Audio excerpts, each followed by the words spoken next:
अरुण राजभर हमारे साथ हैं। अरुण, हमारे संवाददाता ने बताया कि वहां पे अधिवक्ता थे, वो नारेबाजी कर रहे थे, अभद्रता वहां पर हुई। आपको क्या कहना है? चूंकि देखिए, आपकी पार्टी के अध्यक्ष और ओपी राजभर जी की बात पूरे देश ने, पूरी दुनिया ने देखी है। वो बहुत बड़ा इल्जाम लगा रहे हैं। वो कह रहे हैं मुख्यमंत्री उनकी हत्या कराना चाहते हैं। इस घटना से बात बहुत आगे बढ़ गई। आज उन्होंने कहा है, क्लेम किया है कि मुख्यमंत्री उनकी बातों की वजह से, उनकी राजनीति की वजह से और चुनावी समीकरणों के बनते बिगड़ने की वजह से, देखने की वजह से उनकी हत्या कराना चाहते हैं। ये बहुत बड़ा चार्ज है अरुण। देखिए सर, जिस तरीके से निर्वाचन आयोग ने नियम बनाया है जी कि नामांकन के दौरान प्रस्तावक और प्रत्याशी और उनके वकील के अलावा कोई तीसरा चौथा आदमी नहीं जा सकता। जब हम नियम के पालन करते हुए हम लोग अंदर जा रहे थे और जैसे ही हम लोग रिटर्निंग अफसर के दफ्तर तक पहुंचे, वैसे ही वोटिंग शुरू हो गई। और ये स्पष्ट पहचान है कि वो कौन लोग हैं। वो भारतीय जनता पार्टी के जिला के उपाध्यक्ष हैं, जिला के महामंत्री हैं और तमाम संगठन जो उनके विंग है उसके वो लोग पदाधिकारी हैं। और वो अच्छी तरीके से जानते हैं कि उत्तर प्रदेश में जिस तरीके से माननीय ओम प्रकाश राजभर जी दलित, पिछड़े, अल्पसंख्यक, गरीब के मुद्दों को लेकर के मुखरता से बोलते हैं, ये लोगों को पसंद नहीं आई। और बड़ी मजे की बात है कि वहां जब हम लोग निकल रहे थे रिटर्निंग अफसर के कमरे से, कक्ष से, तो इन्होंने कहा कि देखो निकल रहा है, इसको मारो, इसको, ताकि दोबारा ये दिख न सके। आखिर ये गोली मारने की धमकी सरेआम जिलाधिकारी के दफ्तर के सामने ये कौन लोग थे, इसकी भी पहचान हो गई कि ये फलाना है, ये फलाना है, ये फलाना है। अब पुलिस और अधिकारी, बड़े अफसर वहां देख करके मुख्य दर्शक बने थे अफसरों को, जबकि हमने खुद बताया कि इस तरह की हरकत बाहर हो रही है। रिटर्निंग अफसर को मैंने सूचना दिया तो रिटर्निंग अफसर कह रहा है कि हाँ, बाहर से आवाज आ रही है, लेकिन हम दिखवाते हैं। जब हमने देखा कि अभी तक कोई कार्रवाई नजर नहीं आ रही है, 10-20 तो पुलिस को बुला लिया गया और उसके बाद फ्लैग मार्च कराकर छोड़ दिया गया। जैसे ही बाहर निकल रहे हैं, लोग धमकी देना शुरू कर दे। कोई कॉलर पकड़ रहा है, कोई कुर्ता खींच रहा है, कोई गला दबाने की कोशिश कर रहा है और कोई गाली दे रहा है, यहाँ तक कि माँ बहन की गाली दे दिया गया। तो ये उत्तर प्रदेश, आप कह रहे हैं कि आपके साथ हिंसा भी हुई और गाली गलौज भी हुई वहां पर? बिल्कुल हुआ सर। उस वीडियो सुनिए, उस वीडियो में स्पष्ट दिख रहा है कि ओम प्रकाश राजभर को नहीं, नीतीश इसकी पुष्टि करते। नीतीश वहीं पर थे। नीतीश, क्या इस तरह की बात हुई? मारपीट हुई, कॉलर पकड़ा गया, हिंसा हुई, फिर गाली गलौज भी हुई, और ये सब तब जबकि ये नामांकन करने के बाद वापस लौट रहे थे, शिकायत करने के बाद भी? निश्चित तौर पे राजेंद्र जी, जो आरोप है वो यही है, लेकिन अब इन आरोपों की जांच किस तरह से हो, ये बड़ा सवाल है।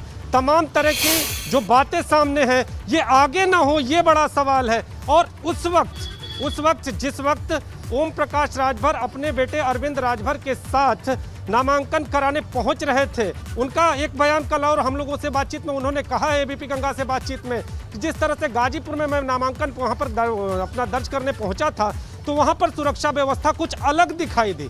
तो क्या वाराणसी में उस तरह की सुरक्षा व्यवस्था नहीं दिखाई दी?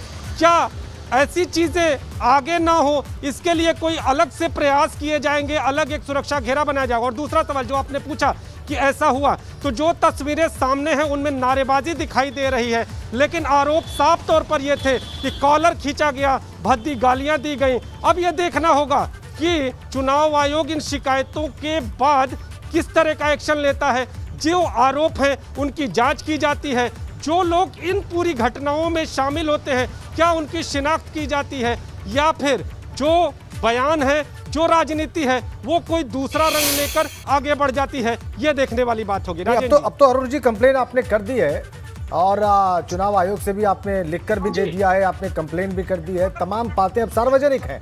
तो कोई प्राइमरी आपको रिस्पांस प्राथमिक तौर पर मिला है आयोग की तरफ से? कोई बात कही गई है आश्वासन के तौर पे कि हाँ, जांच इतने समय में पूरी कर ली जाएगी, या इस तरीके से फैक्ट्स फाइंड किए जाएंगे?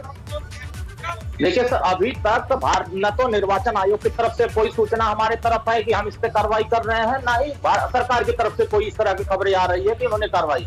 हाँ, ये खबर आ रही है कि भारतीय जनता पार्टी अपने लोगों को बचाव पक्ष में खड़ी जरूर हो गई है और ये कह रहे हैं कि वो गुंडे नहीं थे, वो भारतीय जनता पार्टी के आदमी नहीं थे। जबकि भारतीय जनता पार्टी के आदमी नहीं थे तो मोदी योगी का जिंदाबाद का नारा कौन लगा रहा था? जय श्री राम का नारा कौन लगा रहा था? क्या वो समाजवादी पार्टी कार्यकर्ता था?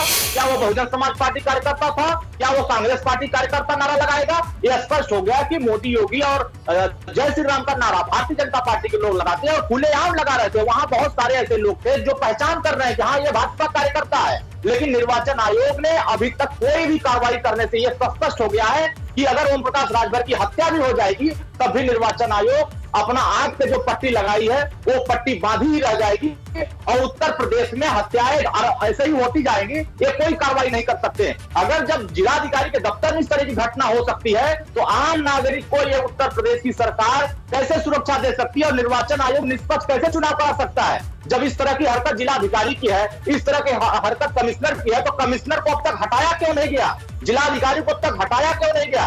और जो अफसर जिम्मेदारी में लगे थे सुरक्षा व्यवस्था में, उन अफसरों पर अब तक कार्रवाई क्यों नहीं हुई? एक जिलाधिकारी ने खाना पूर्ति करने के लिए अभी तक कोई भी प्रक्रिया नहीं किया है वहां। तो ये स्पष्ट हो गया है कि भारतीय जनता पार्टी के इशारे पर चुनाव आयोग भी काम कर रहा है। अरुण, आपका जो एक सवाल है, जो सबसे प्राइमरी सवाल है, उस पर जी आप कह रहे हैं कि चुनाव आयोग भी निष्पक्ष नहीं है। आप कह रहे हैं कि उससे शिकायत करने के बाद भी कोई उत्तर नहीं मिला है, कोई मूवमेंट आपको दिखाई नहीं दे रही है, कोई हलचल दिखाई नहीं दे रही।